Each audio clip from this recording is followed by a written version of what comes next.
Assalamualaikum warahmatullahi wabarakatuh.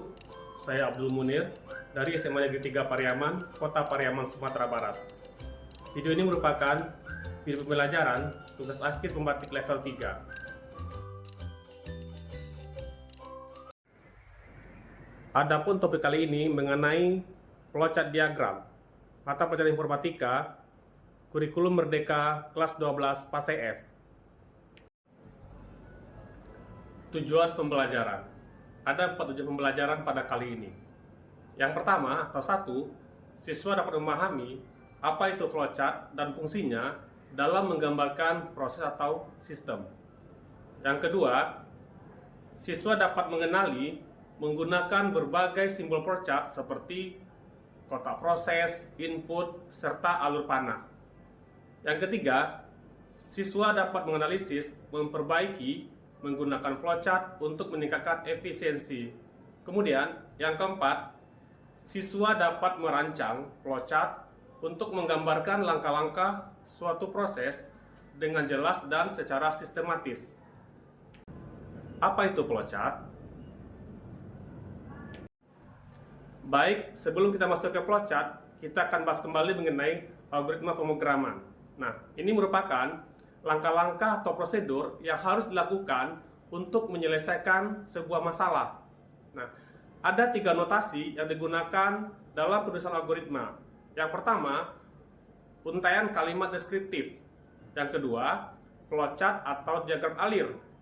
Yang ketiga, pseudocode. Nah, kali ini kita bahas mengenai flowchart. Flowchart merupakan diagram mewakili sebuah proses, sistem, atau algoritma komputer dan umum serta digunakan untuk mendokumentasikan, merencanakan, menyempurnakan, atau menggambarkan sebuah alur kerja.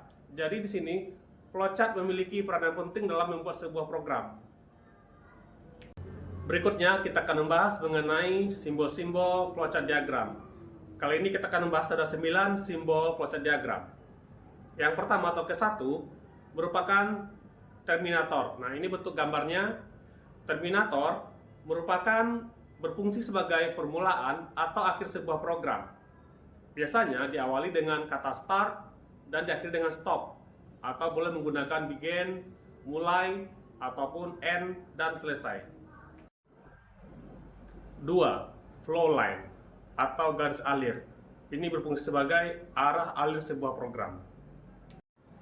Yang ketiga adalah preparation. Gambarnya seperti ini. Nah, ini berfungsi sebagai proses inisialisasi atau pemberian nilai awal pada sebuah program.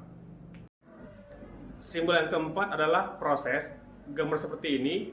Ini berfungsi untuk sebagai perhitungan atau dalam pengolahan data sebuah program. Simbol yang kelima adalah input atau output. Gambarnya seperti ini. Nah, ini berfungsi sebagai proses input atau output ataupun dalam bentuk laporan.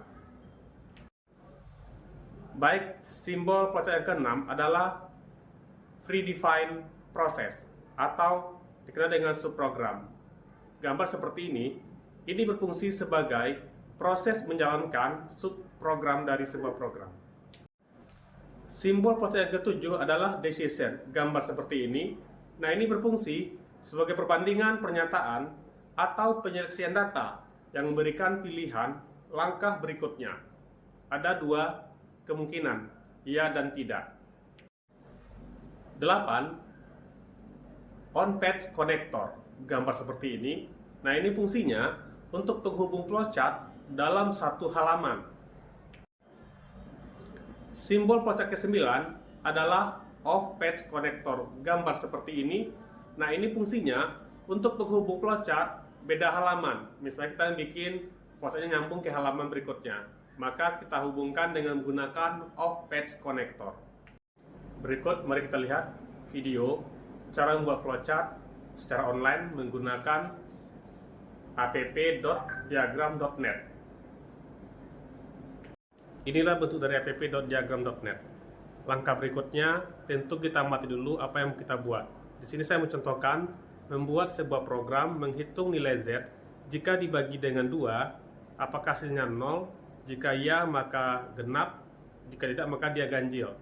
Berikutnya, kita buat simbol-simbol pada flowchart, kemudian kita buat teks, kemudian kita buat arah panah dalam bentuk simbol flowchart.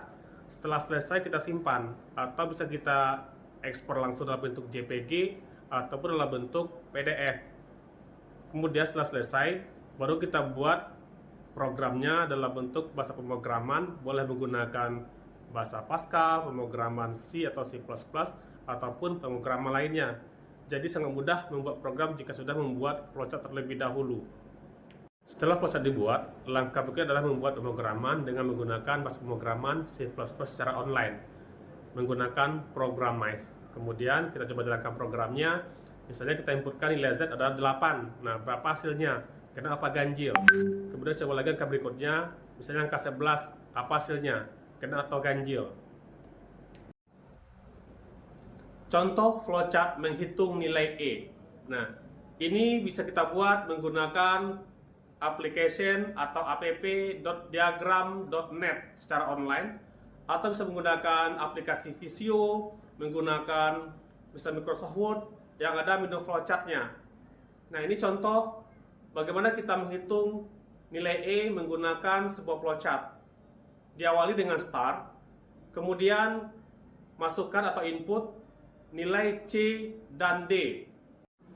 Nah, ini merupakan adalah program dari flowchart yang sudah dibikin sebelumnya tadi, menghitung nilai E. Demikianlah video pembelajaran ini. Saya akhiri dengan Assalamualaikum warahmatullahi wabarakatuh dan terima kasih.